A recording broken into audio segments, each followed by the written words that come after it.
Hey there, I'm Danny with Pitch to Peaks, and today we're going to talk about every possible way you could lead rope solo. Before I get going, it is up to you to decide what system you like, what your risk tolerances is. Don't be someone that goes out there and gets hurt and blames that guy on YouTube. Make sure everything you do you are comfortable with, because it's up to you and your responsibility to make sure you are doing everything correct. I'm going to break this video up into a couple different segments. We're going to talk about belay devices, catch loop systems, anchor building, fall factors, and every other thing miscellaneous. Let's get started. I'm going to start with the cheapest option that I'm sure everyone has, and that is 2 locking carabiners. And the way this is going to work is going to be what's called a running clove hitch. You want to take both your carabiners, put them on your harness, opposed, take your rope, and you're going to tie yourself clove hitch. I'm not going to get into how to tie a clove hitch. If you want to know, you can look up some videos. I'm sorry. There's too much to talk about in this video. So, once you got your running clove hitch attached to your harness, lock both your carabiners. Extra points if you use one of the carabiners that has a little nubbin to keep it from getting cross-loaded. With that clove hitch tied, you're going to take a random carabiner, clip it in to part of the clove here, and the way this is going to work is as you climb, you're going to break the knot using that, and you can pull rope through. Now, this is a very safe option. It is very cumbersome, but the benefit is it is a knot that is on your harness. It's redundant with 2 carabiners, and it's very unlikely to fail, very unlikely to slip. Where this works best is going to be aid climbing or just extremely easy routes where you can use 2 hands to pop that knot and pull it through. I like using a catch loop system. We're going to get to that later in the video, but I normally have a micro traction here still to manage the slack. If you get it kind of just right, sometimes you can get it to auto feed once you one hand break that, but it's extremely unlikely it's going to do that, and really this is more of a backup or an aid system. This system does not require any kind of chest harness in any way to use. It's just as simple as this. The next system I'm going to show you, not because I think it's good, because I think you're going to come across it if you do enough research. I don't like this system. I don't think it's safe. I don't think it's good, but I want you to know about it. The next one is simply an ATC. It has to be one that can go in guide mode for top-down belaying. The way this gets used is you attach to your harness using the guide mode. You then feed the rope through the ATC, making sure that the anchor end of the rope is where the climber would normally be. So for this situation, it's going to be on the side closest to this carabiner, to the guide mode portion. With this one, you have to use a chest harness of some kind. Now, I know this isn't really a chest harness. I'm not really going to go deep into this, but you need this thing upright, preferably turned out, and I turned it the wrong way. You can see how much I use it, never. But it's turned out. And what's good about this is it can auto feed slightly, but this device is reliant on friction to lock. So the idea is once you fall, this gets yanked up and it locks. But what happens if you get turned upside down? You get flipped upside down, it's going to pull through that way, and you're going to fall until you hit your backup knot. We'll get the backup knots in the next section. I don't see anyone doing this. I don't see anyone using it. I see it talked about occasionally. Would not recommend. You can't fall inverted. You can't down climb. It's really a last resort, and honestly, if you're in a position where you need a belay device, I would use the running clove hitch. The system I prefer to use most, you've seen it if you've watched any of my videos, you've seen me use this Gri Gri right here. Now, you can use any Gri Gri. I got the Gri Gri 2. You can use the 1, the 2, the Plus, any of them. It's just a matter of preference. I use this one because it was given to me 10 years ago. That's why I use it. I didn't go out, buy it specifically for lead rope soloing. It works well. I'm happy with it. You can modify it slightly and add a sling right here for a chest harness. I've kind of ditched that. I don't really prefer that anymore. But it is good still. Like if you're doing a multi-pitch and you get that little Petzl carabiner that has the hole in it, you could put a lanyard on this to keep it attached to the carabiner and make it less likely to drop. When I use the Gri Gri, I do not use a standard carabiner. I don't use the anti-cross loading one. What I use is a 8 mil or 10 mil quick link we take our rope, we feed our rope through, making sure the anchor side of the rope, which is this side here in this example, is on the climber side of the device. And the hand, right there, is the dead end of the rope. Now the way I like to attach this is I take my 8 or 10 mil quick link. People will say you have to sit here and fish it through, but on my Gri Gri, I can take it and I can just pop it through there, bring it around, and attach it to my belay loop, not my tie-in points. Now I'm messing up here. I make sure to put the Gri Gri inverted, upside down, lock this sucker down. Some people don't like quick links because they say they're harder to get out of, which is true, but I like them because looking at how Knot 2's testing, there's not really any way for this quick link to get cross-loaded, side-loaded, and really break at a lower strength than what it is rated for. Make sure if you're going to get one, you get one that's reputable. You don't really want to go to the hardware store and just grab one off the shelf, spend the extra $1 or $2 and get you something that's made for climbing, for climbers, that is actually rated for what it says it's rated for. Because this is your only point if you fall that keeps you attached to the rope. Even though I have a micro traction in most of my videos, managing the rope, it's not a point that attaches me to the rope. It's not load bearing. All it does is manage the extra amount of rope and holds it. So with the Gri Gri, you can use a chest harness of some sort that you like. I recommend something better than just a sling.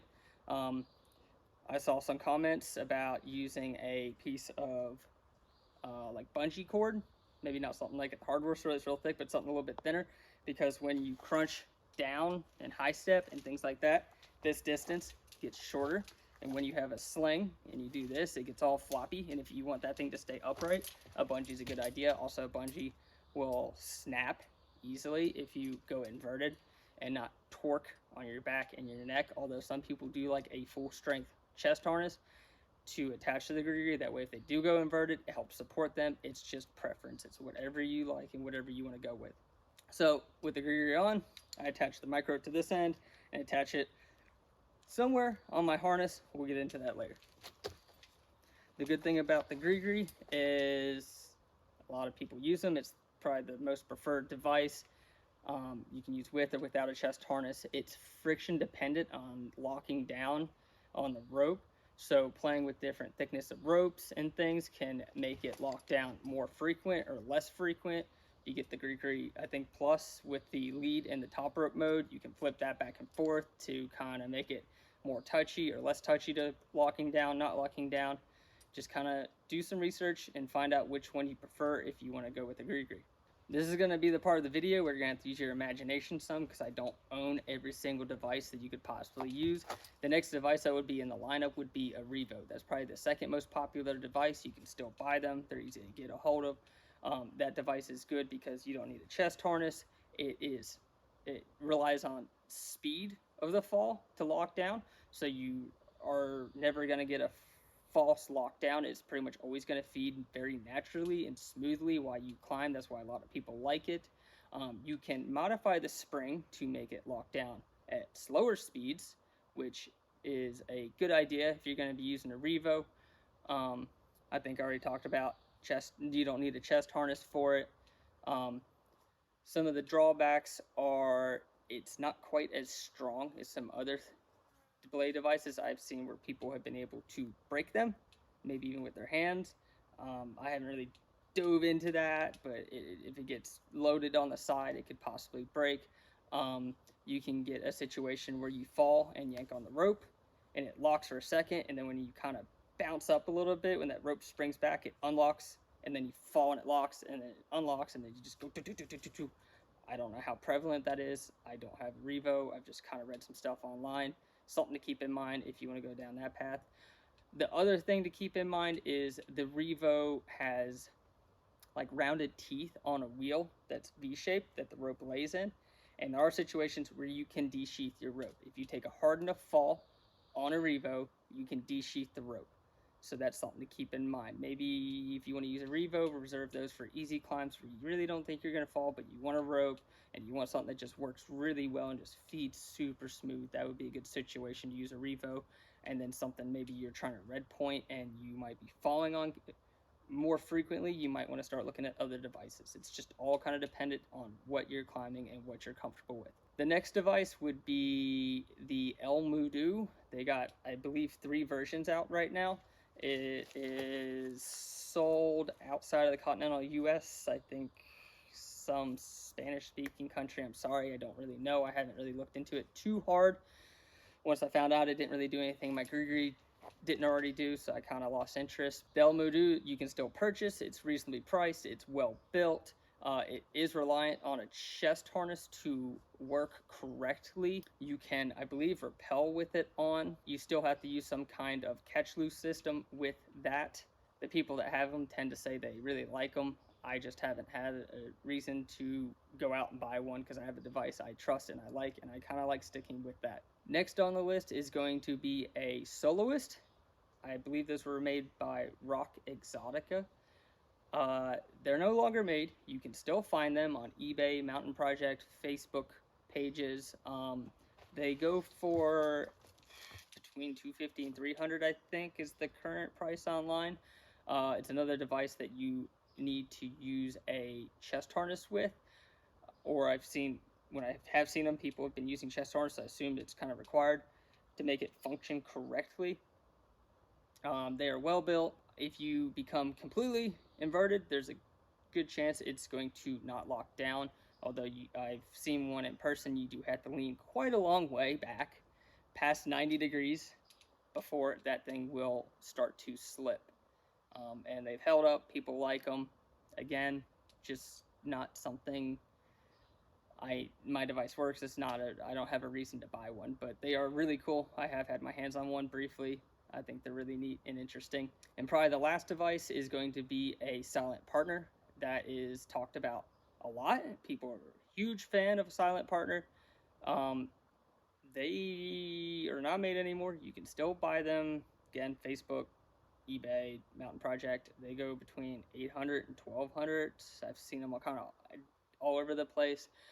They work, unlike the Soloist that's reliant on friction, like the Gri Gri, the Soloist relies on speed of the fall, similar to the Revo, but instead of having a grooved wheel the rope lays in, you put a Clove hitch around a drum. And as you climb, that drum will spin and allow the Clove hitch to roll around the drum. And if you fall and reach a certain speed, that drum locks in place and then locks the rope in place. It's not a good device to rappel on, kind of a pain in the ass, like the Revo, I believe the silent partner, and the running Clove hitch. You can't really rappel on it very well, but they work well. They don't desheath the rope. They're a little big, bulky, and heavy. Again, I don't have much of a reason to go get one. All right, the next thing we're going to talk about is the catch loop system. I'm going to use the Gri Gri in this example because it's what I like, it's what I use, so I'm going to use that.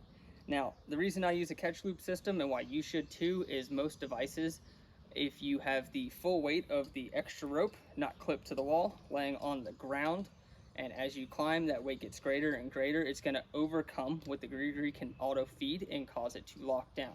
That's going to be the same with a lot of other devices. What I like to use is the micro traction. I got the fancy little carabiner with the lanyard. I really like it, really recommend it. They only did it in later models. It has a little hole right here. What I do, simply, is I put the rope on there. I make sure it feeds up towards the Gri Gri, and then I attach it to my harness. Where you attach it is going to be up to you and what you prefer. I have done tie-in point on the bottom. I've done the bottom of my belay loop. I've done back here. Some people like bringing it around their leg and clipping it on their back so you get extra friction and it's unlikely to slide. Because remember, the Gri Gri relies on friction. It's unlikely to slide all the way through that micro to the backup knot, which I haven't talked about yet. We're going to get into that in a minute. Most of the time, I'm trad climbing. I have a lot of gear. I like to have this thing up in the front where I can quickly and easily get to it. So I usually put it right there. It's kind of what I prefer. Make sure the ropes aren't twisted around each other in any way. And As I climb, this side is my anchor. It's attached to the wall through gear, draws, whatever you have, and it's going to auto feed through the device.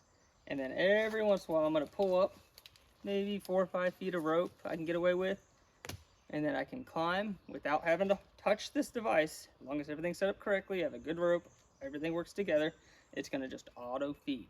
You do have to be mindful about moving quickly, stepping weird, different things can cause the device to lock down prematurely.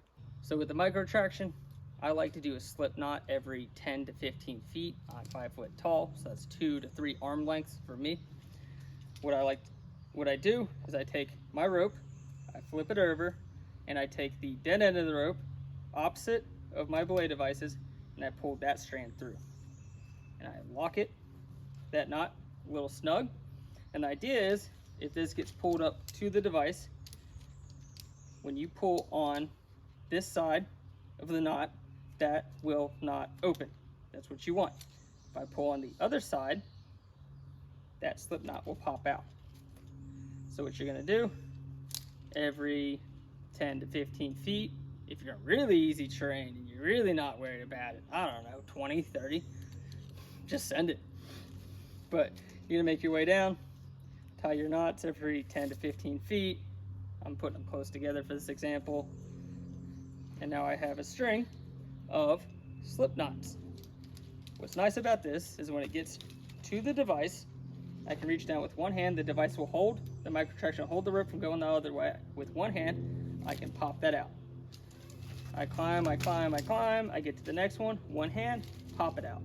Climb, I climb, I climb, you get the idea, one hand, pop it out. I will still have a figure 8 on a bite, alpine butterfly, something at least at the end of the rope. If I know the rope's 100 feet long and I have a 70-meter rope, then I'm probably gonna do this maybe a little past the halfway mark, because I know I'm gonna be topped out, finished with the pitch before I get to that bomber backup knot.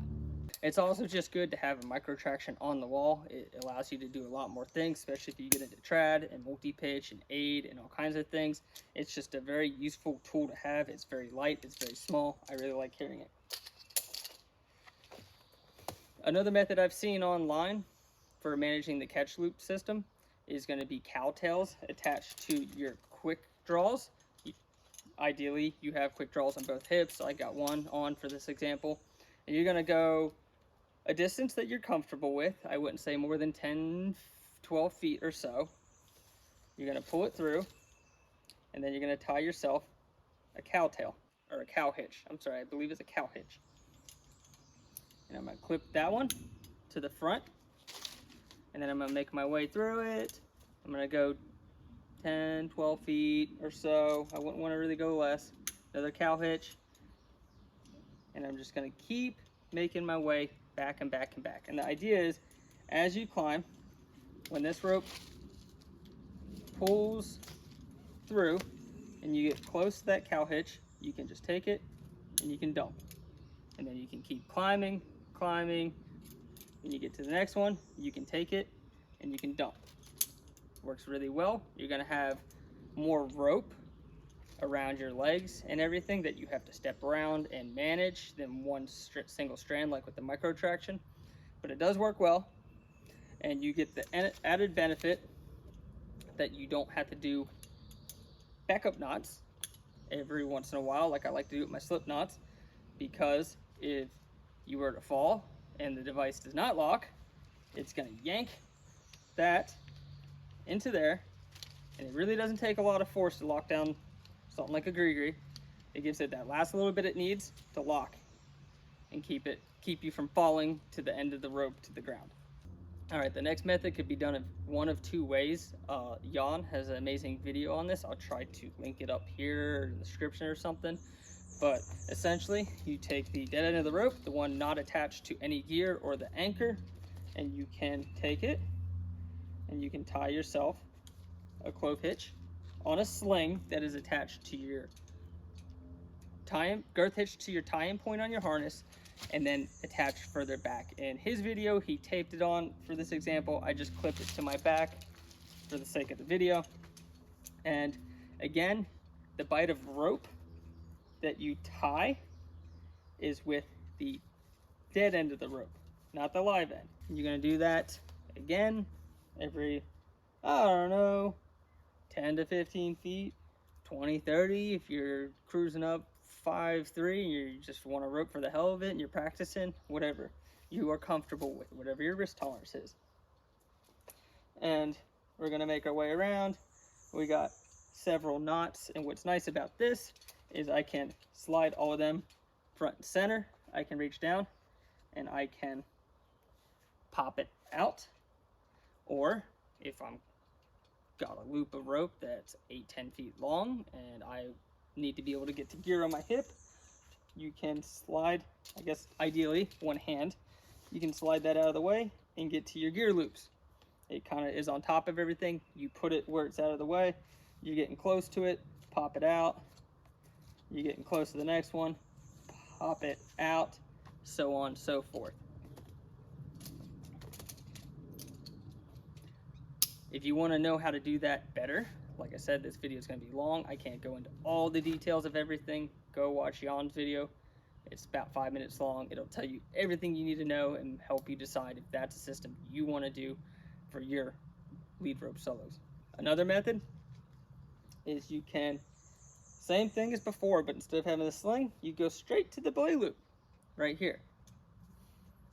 It's not going to be super strong like the sling would be, but a lot of times with a device like a Gri Gri, it's not so much need the rope there to catch 100% of the fall. You just need a little bit of friction to make the device lock down. And you just put them on your belay loop. Like the other systems where we've had the rope hanging off of us, you're just going to have to manage that rope, kind of kick it out of your way, be mindful of it. It doesn't get wrapped around your leg and it become a nightmare to pop out while you're cruxing out on a route. Just manage it how you like. But this video is more about what the possibilities are, and then you can go out and decide what you like and what system you want to refine for yourself. Same as before, you can pop that sucker out, have a backup knot somewhere in the rope that is not a slip knot, that's a full-on figure-eighted bite, alpine butterfly, something that's not going to pop out easily. So all those methods were pretty good if the route is absent of tangles for the rope. There's not a lot of trees, there's not a lot of horns, because you're dragging a rope up a route and you don't have a lot to get the rope stuck. If you're on a route that traverses, there's lots of horns, there's trees, there's bushes, you're worried about the rope getting tangled and stuck in something and hanging you up, I recommend getting a backpack. Hopefully not something this big. This is a 55 liter. I wouldn't recommend this. Get you like a 15 or 20 liter REI flash bag. That's what I've used in the past. But the idea with the bag is really straightforward. You take the end of the rope, your slack end of the rope, put you a knot in there. I recommend not putting the knot at the end, or put a knot at the end plus another knot 30 feet off the end. That way you have some warning if you're doing a really, really long pitch. You got your knot there, and then, oh no, I hit that knot, I got 30 feet of rope left. I need to make sure I don't get in the middle of some crux sequence at the end of my rope and have to down climb. But put your knot in there, probably not in the end, plus 30, 40 feet off the end. Kind of use your judgment. And you're gonna take the rope and you're gonna flake it in the bag. You're just gonna run it in there for a good long while. You're gonna flake it in the bag until you get to a point where you think you might still be en route using the rope. Not rappelling, but climbing. A little bit before that point, you want to tie your slip knots. Same as before. You want the bite of rope that you put through the loop. You want that bite to be on the dead end of the rope, not the live end that goes to the Gri Gri or the belay device, whatever you're using. Go 10 to 15 feet, more if you feel comfortable. Go all the way in the bag, keep pulling rope. Ideally, you don't do this tied into the Gri Gri. I'm being lazy. All the way in the bag, blah, blah, blah, blah, blah. All right, once you have all your rope flaked in the bag, you're gonna throw it on your back, and this is where it's good if that route has a lot of things that can get the rope stuck that you're worried about. I get it on there. Once it's on my back, to keep this strand of rope on top of my shoulder, not falling down and getting tangled up in everything else, I like to clip a carabiner right here, clip a carabiner right there. Now I don't need a micro traction, I don't need knots tied to my side, it's all on my back. As I climb, I can just pull this out. I will need to pop this out. I can bite it, pop it out one-handed, and I just keep on climbing. I get slack, I climb, I climb, I climb, I climb, pull the rope out, pop it out.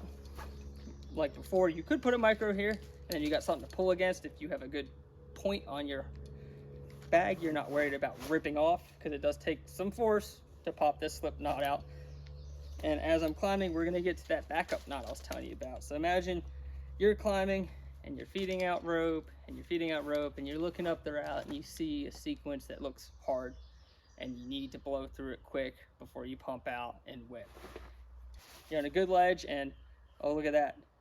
I hit that knot. That's not a slip knot. I know I have 40 feet of rope, 50 feet of rope, whatever you put in your reserve. And the next 40, 50 feet is nowhere to build a belay. It's run out. You don't want to get run out at the end of your rope. So have something, some distance off the end of your rope as a reserve. And if you really need it, you need to go 10 more feet to get to the anchor. A ledge where you can build an anchor, you can pop that out, and then you know, all right, I got one more knot at the end of the rope.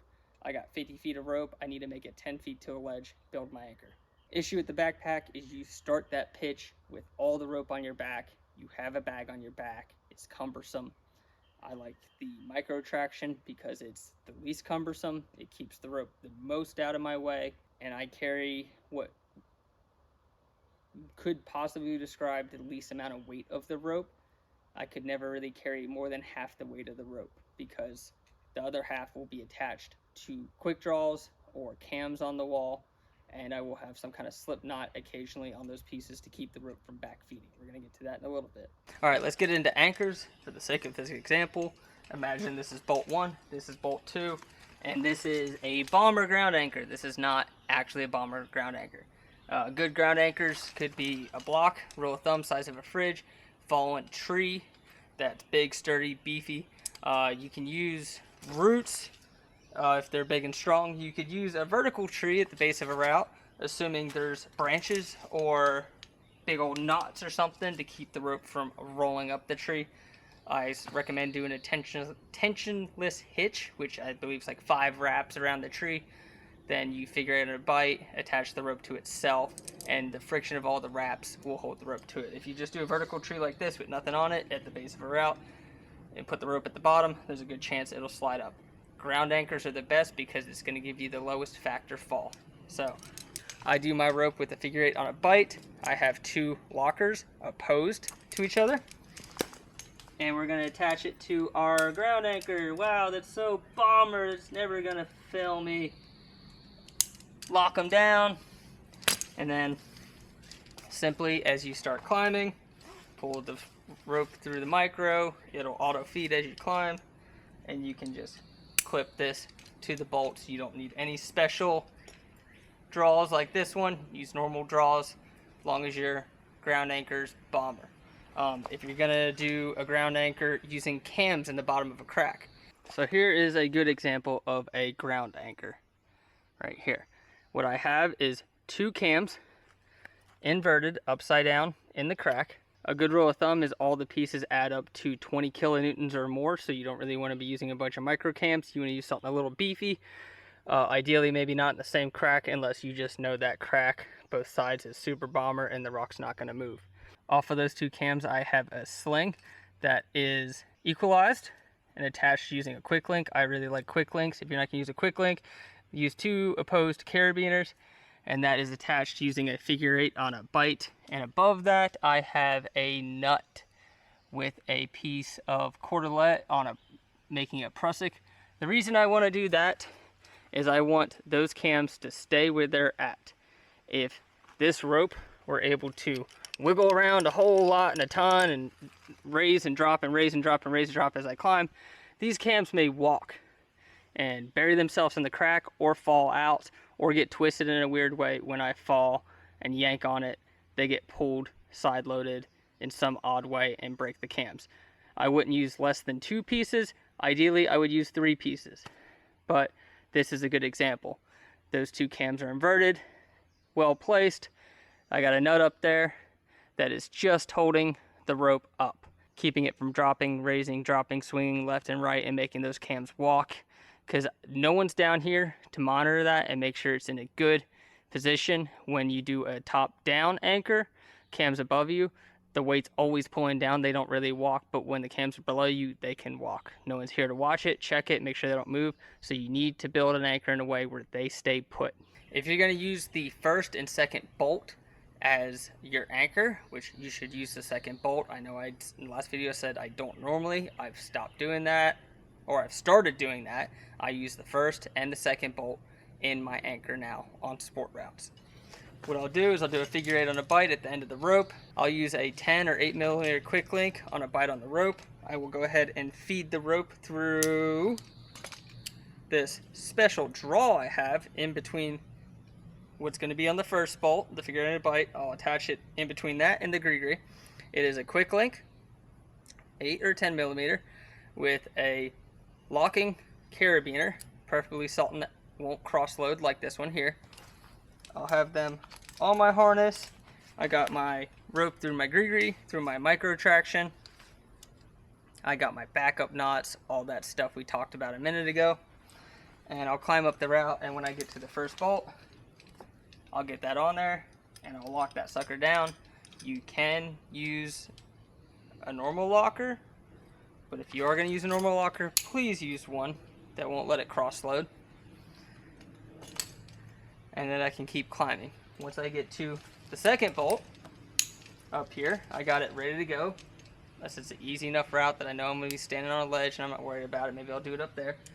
But almost always I have it pre-set. Put it on that bolt and lock it down. It's not finished yet. Imagine there's 10 feet of room between these 2 bolts. The idea to make this redundant and use both bolts, it's not going to be equalized, but it will be redundant, is if this fails, any knot in this rope will not go through this quick link right here. But I don't want 10 feet of rope to have to go through that quick link before I hit it. So what I would tie is an Alpine butterfly a little bit below this or right up against it. That way if this does blow, somehow that 24 kilonewton bolt blows out of the rock, I don't have 10 feet of rope in the system. I have a knot right here, and when that Alpine butterfly is sitting right here and that bottom bolt blows, it's going to raise up and it won't pull through that quick link. That knot will be too big to pull through that quick link. Ryan with How Not To did a video recently, a short on Facebook, Instagram, YouTube, whatever, where he tested that, and they broke it extremely high strengths, what you would normally see out of a rope with a knot in it. I think over 10, it was like 12 or something, 14 kilonewtons, I forget exactly, but it was a high enough number that made me feel pretty good to put all this time and effort into this system. The issue with this system is you're messing around with a lot of stuff on the wall. If you're climbing a hard route, it can be kind of tricky getting this on, then getting this on, tying an Alpine butterfly below it, all that stuff. You could try to gauge how far that needs to be tied in the rope, how far that Alpine butterfly needs to be tied, and do it preemptively on the ground, but then you are taking a higher factor fall if you fall before the second bolt, because you are going to have more slack in the system between the Gri Gri and the first bolt, because there's a knot in the way, and you're going to be leaving the first bolt with 8 feet of slack regardless that you're 1 foot above it. So something to keep in mind if you try to pre-rig that before you leave the ground. It's something you got to decide what makes sense for that situation. Alright, there's a few things you can do to make your ground anchor absorb that energy of a fall and put less strain on both the anchor and yourself, the belayer slash climber slash leader, because you're doing everything. You can use a screamer on the belay. I recommend checking out Timmy's video with Climbing for Life, where he talks about his aid solo anchor. He can do a better job describing it than I could. Go check that out. I'll try to leave a link up here or down there. The other one is you can use a munter hitch on the anchor. Let's check that out. Alright, for this example, I got my beautiful ground anchor that's Super Bomber, not just PAS wrapped around a tree, and it's definitely going to catch a fall. I have my figure 8 on a bite attached to that, and I have some amount of slack between the two right here. Preferably not a ton, because whatever you put in here is going to be an additional amount you're going to fall. And I put a draw, could be a locker might be better, and on that I put a munter hitch. And the idea is you fall, and there will be a ton of friction right here where the rope slides around that, and that will absorb some of that energy of a fall. It's only good for one fall per lead, because once you fall and yank all this rope through here, I guess it is a good idea to use a draw and not a locker. That way it extends and the knot doesn't ram and collide into a locker here instead of a quick draw. But the idea is all that friction will be absorbed with the rope sliding through. Normally you don't want rope to slide across rope, but in this situation it's not the rope sliding on one spot continuously. It's constantly changing where it slides across. So this is something you can do. I've seen people test it in videos and gyms and stuff. I don't see anyone climbing hard using this. So that's that system. Let's go back up.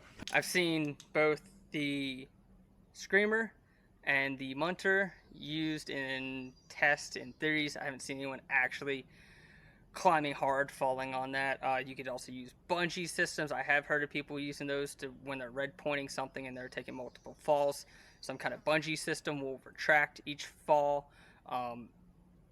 If you want to know more about that, do some research. I'm just trying to point out different things you could look at and possibly try. I can't go into the details of everything. This is already going to be a long video. I've also seen people use, say, a haul bag on a multi-pitch that's 100 pounds full of stuff, and they attach the end of the rope to the belay, I don't know, 8-10 feet, 5 feet, maybe 5 feet off of the anchor. They attach the haul bag on a alpine butterfly and let it hang. The idea is the rope leaves the anchor, goes down to the haul bag, and then up to the climber. So when you fall, you're picking the haul bag up, and it will absorb a lot of that energy if it's a heavy enough bag, and eventually it will hit the anchor, and it'll put less force on you and the anchor and all the gear you're clipped to. We're going to get into fall factors here in a minute. That's going to be a touchy subject. I'm sure some people are going to get upset at things I say, but you'll come to learn if you're falling higher on a route. You don't have to get so elaborate with some of these systems. It's really not that bad. So hopefully I've covered everything about devices, catch loops, and anchors. Let's move on to fall factors. Fall factors. All right, let's talk about it. I know people love to point me out when I'm wrong, which I'm going to speak in generalities. This isn't going to be exact science I'm going to try to portray, but I just want you to understand the gist. If you're going to be rope soloing, you need to understand the concept of what a fall factor is and how it changes the higher on a route you get, so you can better gauge the situation you're in and if it's a dangerous situation or not so dangerous. I've taken 10-foot falls with 15 feet of rope, which was a very hard fall, and I've taken 20-foot falls with 60 foot of rope in the system, and it was like I had a belayer on the other end of the rope. So it can change. It doesn't depend on how far you fall. It depends on how far you fall versus how much rope's in the system.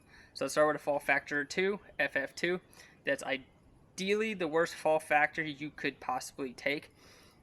And the way that works is, say you get to the first bolt, you clip the first bolt, you climb up the wall, you get to the second bolt, you're going to clip it, but you fall, and you're 10 feet above your last bolt. You're going to take a 20-foot fall.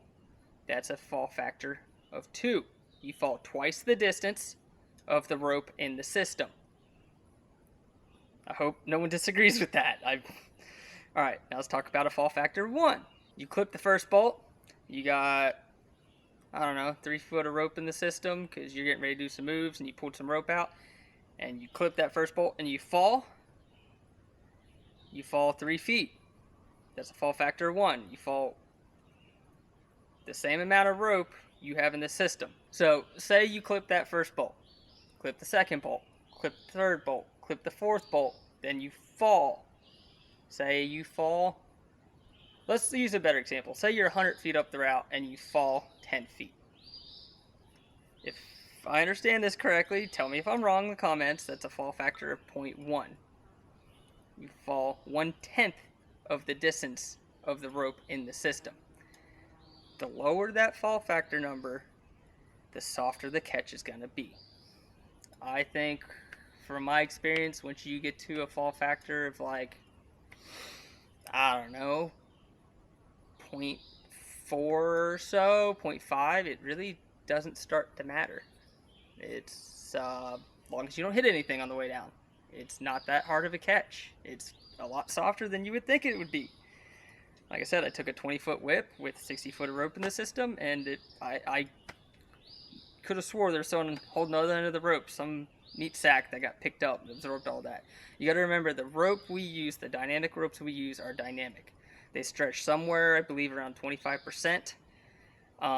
So that helps absorb it. If you are climbing and you have a lot of drag on the rope and there's a little bit of slack in the bottom of it, that's going to help too. If you do the screamer and the munner and all that different stuff, and you have a low fall factor and you got drag in the system, it's going to be a soft catch. It's going to be scary. You're going to freak out, but you're going to be fine as long as you don't hit anything. That's more of the concern, is hitting something on the way down, or the device not locking and falling to the next backup knot, which ideally you're no more than 10 to 15 feet away from. If you don't have backup knots, you're just asking for trouble. That device doesn't lock, you're just going to fall. You fall with a Gri Gri and you grab the rope, it's not going to lock. Not until that rope hits, that device hits something. So, understand fall factors. The worst position you could be in with a fall factor is the beginning of a pitch, when you're close to the anchor. The further you get from the anchor, as long as you're clipping pieces occasionally, it's going to be not a bad catch. So, some things you can do to mitigate that: ground anchors.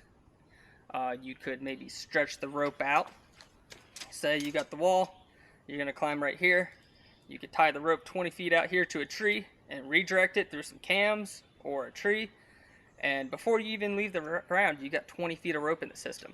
You can do different things to lower that fall factor and make it a softer catch and have less force on you and the belay and possibly tear something up. Just if you start getting elaborate with your systems, check it, double check it, triple check it. There's no one else there to tell you, hey, you messed up, you set that wrong, you forgot to lock your locker, you tied your knot wrong.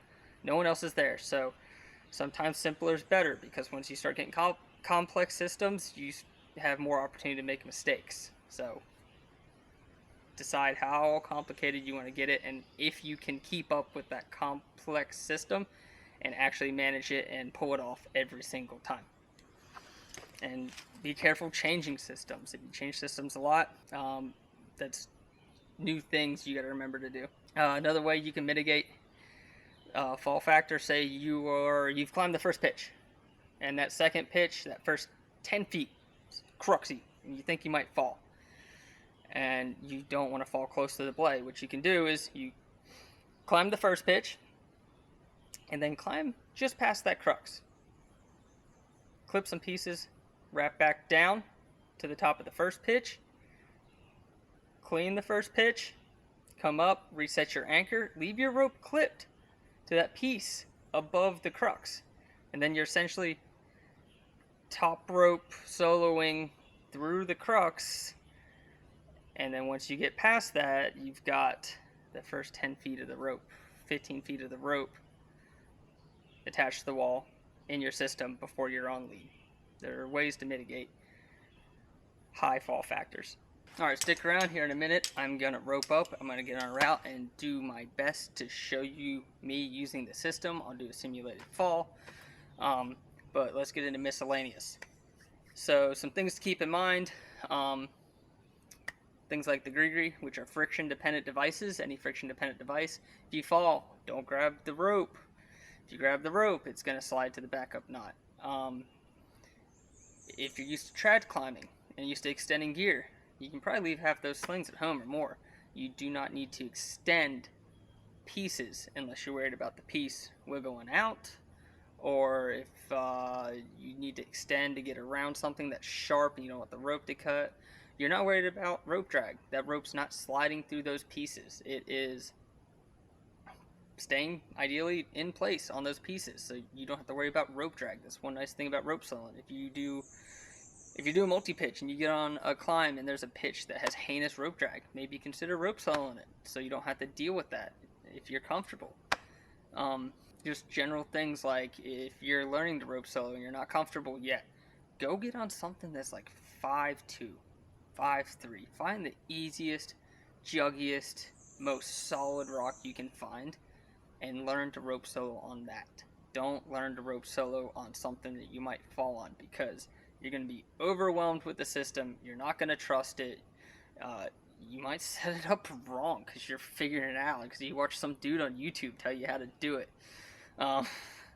Like, go get on something just like you would almost feel safe soloing. Just get on the easiest thing you can find. Maybe you have friction dependent device. Experiment with ropes if you're getting bad rope drag. Flip your Gri Gri, your device, over and around. Maybe consider just ditching it and getting like a Revo.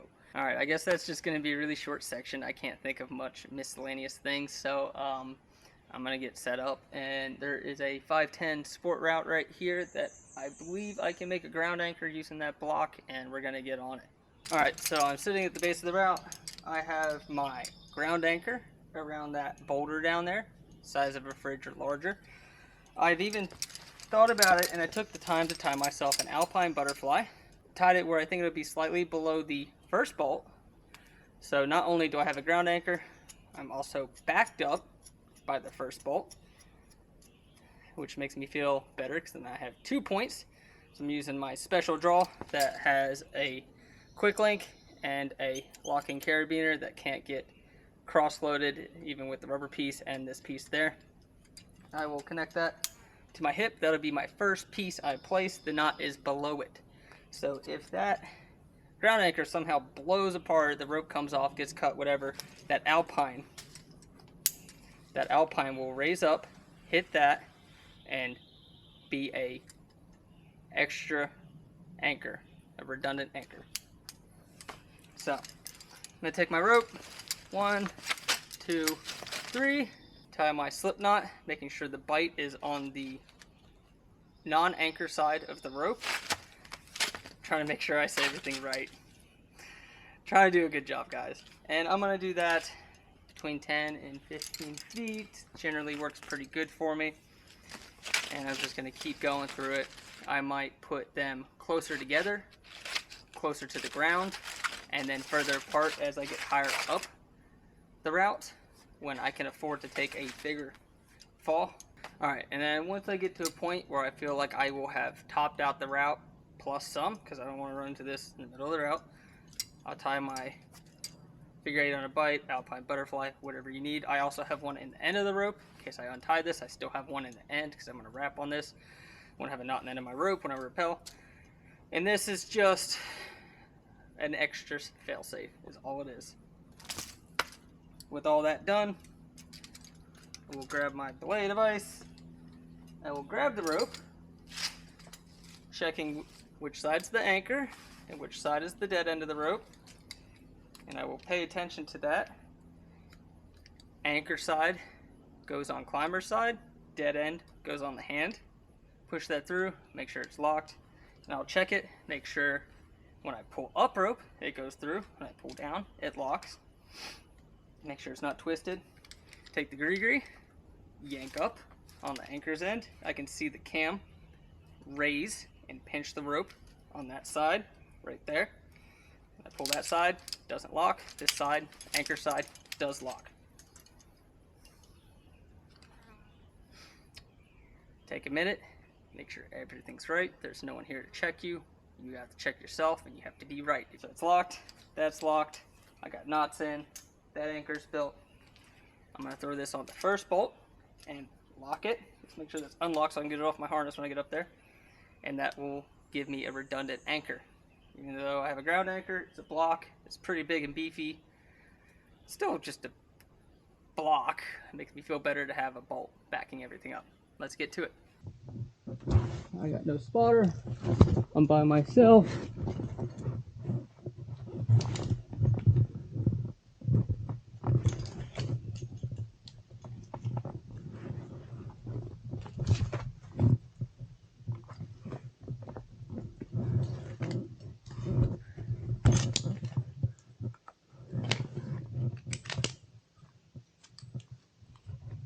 And now that we have that bolt clipped, I think I'll climb above it a little bit.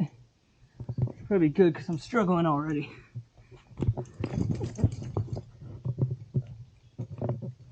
And then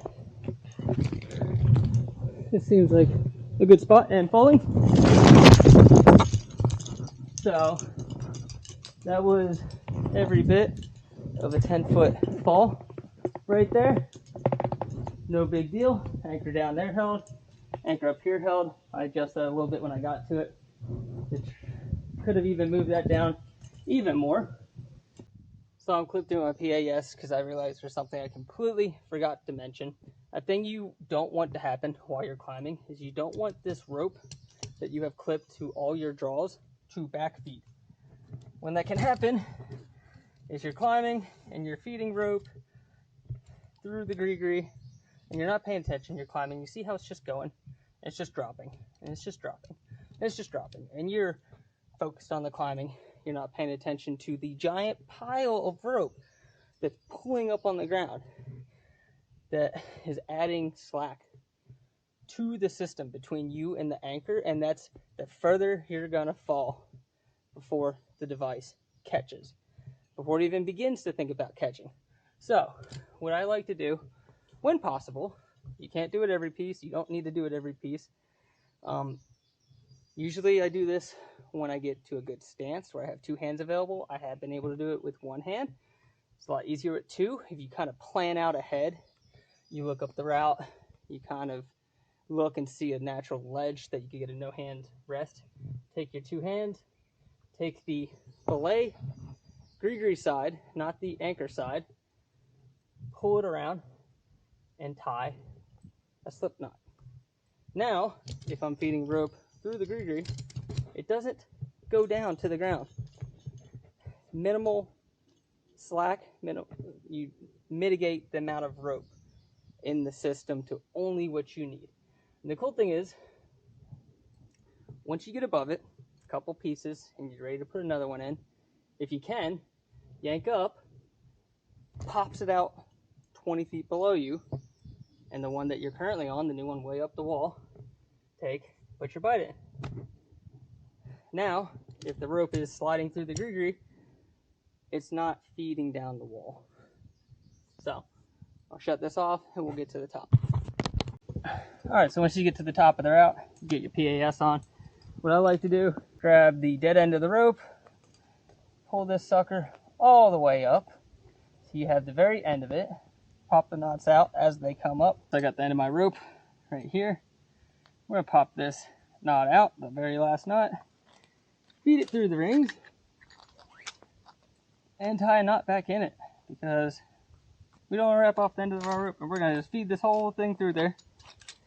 Rope! There's no one here. And I'll show you what we're going to do once I have this entire rope fed through here.